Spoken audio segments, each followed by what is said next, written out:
안녕하세요. 좋은 습관 만들기 브리입니다. 혹시 나는 할 일이 너무 많고 하고 싶은 일이 많아도 시간 관리를 철저히 해서 모든 일을 매일 완벽하게 끝내는 분 계신가요? 그런 분들께서는 이 영상을 보시지 않아도 좋습니다. 저는 매일 운동도 하고 싶고, 책도 읽고 싶고, 영어도 공부하고 싶고, 유튜브 채널도 운영하고 싶고, 회사 업무도 잘하고 싶지만 마음처럼 하루 운영이 체계적으로 잘 안 되더라고요. 혹시 저처럼 의욕은 많은데 시간 관리가 어려우신 분들은 오늘의 영상 꼭 집중해주세요. 구글러들의 시간 관리 방법인 메이크 타임을 통해 회사 업무를 하는 평일에도 독서 1시간, 운동 2시간, 영어 공부 1시간, 하루 평균 3-4시간의 자기 개발에 시간을 투자할 수 있게 되었고 7시간 이상의 수면 시간까지 확보할 수 있게 되었어요. 그럼 우선 메이크 타임이 무엇인지 간단히 살펴보도록 할게요. 메이크 타임이란 전 구글 디자이너가 직접 개발하고 입증한 4단계 시간관리 솔루션인데요. 누구나 목표한 일을 위한 시간을 만들고 언제나 하려고 했던 일을 바로 시작할 수 있게 해주는 혁신적 시간 관리 방법이에요. 메이크 타임 프로세스는 크게 4가지로 나뉘어요. 첫 번째, 하이라이트 정하기 단계입니다.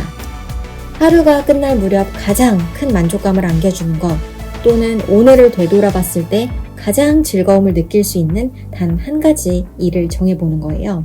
10분 만에 끝낼 수 있는 간단한 업무가 아니라 60분에서 90분 정도로 충분히 몰입하는 시간이 필요한 일이어야 해요. 저는 한 달간 매일 하이라이트로 지속적인 습관으로 가져가고 싶은 영어 공부하기, 책 읽기, 요가하기 등을 번갈아 가며 진행하거나 동시에 진행했어요. 한 달을 지나고 확인해보니 하이라이트에 무려 90시간을 투자했더라고요. 저녁에는 스케줄 조정이 어렵거나 컨디션이 따라주지 않아서 일찍 새벽에 하이라이트를 진행했더니 아침 일찍 일어나는 습관까지 덤으로 갖게 되었어요. 두 번째, 초집중 단계입니다. 빽빽한 하루의 일정 속에서 하이라이트 시간을 만들더라도 100% 집중을 해서 정한 하이라이트를 끝내는 것은 어려울 수 있어요. 저의 경우 무의식적으로 이메일을 보거나 인스타그램 피드를 내리거나 유튜브를 보는 습관이 있어서 집중력이 쉽게 흐트러지더라고요. 그래서 이 초집중 단계에서는 여러분의 주의를 분산하는 방해꾼을 차단해서 하이라이트를 실행해야 해요. 방해꾼을 차단해 초집중하는 여러 가지 전술 중에서 저에게 상당히 도움이 된 시간 구멍 조심하기를 소개해 볼게요.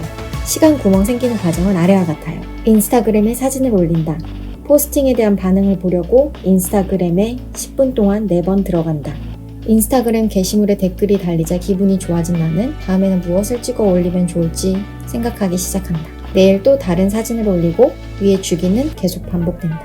이렇듯 작은 인스타그램 포스팅 하나에도 하루 30분이라는 구멍을 쉽게 뚫을 수 있어요. 인스타그램을 떠나 하이라이트로 돌아온다고 하더라도 모든 과정을 뇌에서 다시 로딩해야 초집중 모드로 돌아갈 수 있기 때문에 실제 시간 구멍은 45분, 1시간, 심지어 더 많을 수도 있어요. 인스타그램뿐만 아니라 우리는 수많은 시간 구멍을 만들며 살아가는데요. 이런 과정을 체계적으로 관리하면 상당히 많은 시간을 절약할 수 있어요. 초집중하기 위해서 저에게 정말 도움이 된 다른 전술로는 타임 타이머 설치하기예요.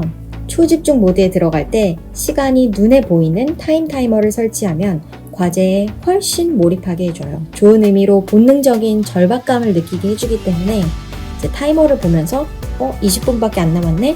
조금만 더 집중해봐야지 라는 생각도 들고 5분밖에 남지 않았을 경우에는 과제를 빨리 끝내기 위해 훨씬 집중하게 되어서 시간 내에 하이라이트를 완수하게 되더라고요. 이 책에서 소개한 타이머는 약 5-6만원대로 상당히 비싼 편이에요. 절대 이 시계를 구매하실 필요는 없고 쿠팡에서 1만원대의 타이머 시계를 손쉽게 구매하실 수 있으니 참고해주세요. 세 번째, 에너지 충전 단계입니다. 이 단계에서는 우리의 몸속 배터리를 100%로 채워 집중력을 높이는 것이에요. 의지가 있어도 몸에 에너지가 없으면 아무것도 할 수 없기 때문이죠. 에너지 충전에 대한 많은 전술이 책에 있지만 간단하게 정리하자면 우리는 에너지 충전을 위해 원시인처럼 행동할 필요가 있다는 것이에요. 계속 움직이고 진짜 음식을 먹고 잠수 타고 사람을 직접 만나고 동굴에서 잠자는 것처럼 말이죠. 당연히 이 모든 것을 모두 하기는 상당히 어렵고 저도 이 책에서 소개한 에너지 충전 전술 중에서 운동하기, 가짜 일몰 꾸미기 등 두세 가지만을 실천해보려고 노력했어요. 특히 가짜 일몰 꾸미기는 저에게 큰 도움이 되었는데요. 새벽에 일어나서 불을 환하게 켜고 저녁 8시부터는 어두운 조명을 켜니 일찍 잠도 잘 오고 수면을 취해서 에너지를 확실히 충전할 수 있었답니다. 마지막은 돌아보기 단계입니다. 하루를 마무리하기 전 메이크 타임 기록을 적어보는 것인데요. 며칠간 이런 식으로 기록을 해보면 하루 동안 여러분의 에너지와 주의력이 어땠었는지 더 잘 파악하게 되고 에너지와 집중력을 쏟는 일에 더욱 통제력이 높아질 거예요. 이 템플릿을 다운받는 주소는 아래 더보기에 걸어둘게요. 그런데 저는 이 템플릿에 매번 똑같은 이야기만 쓰게 되어서 일주일 정도만 쓰고 제 방식대로 다른 방법으로 메이크 타임을 기록했어요. 굳이 템플릿을 따를 필요는 없고 여러분들의 방법으로 하루를 돌아보는 것이 더 도움이 될 것 같아요. 이렇게 구글러들의 시간관리 방법, 메이크 타임 후기를 정리해봤어요. 저에게 시간을 체계적으로 관리하고 확보하는데 정말 큰 도움이 된 방법이라 여러분들에게 꼭 소개해드리고 싶었답니다. 메이크 타임 책에는 제가 소개한 내용을 포함해서 시간을 효율적으로 사용하기 위한 무려 87가지의 방법이 수록되어 있으니 시간 되실 때 한번 확인해 보시면 큰 도움이 되실 거예요. 긴 영상 시청해 주셔서 감사합니다.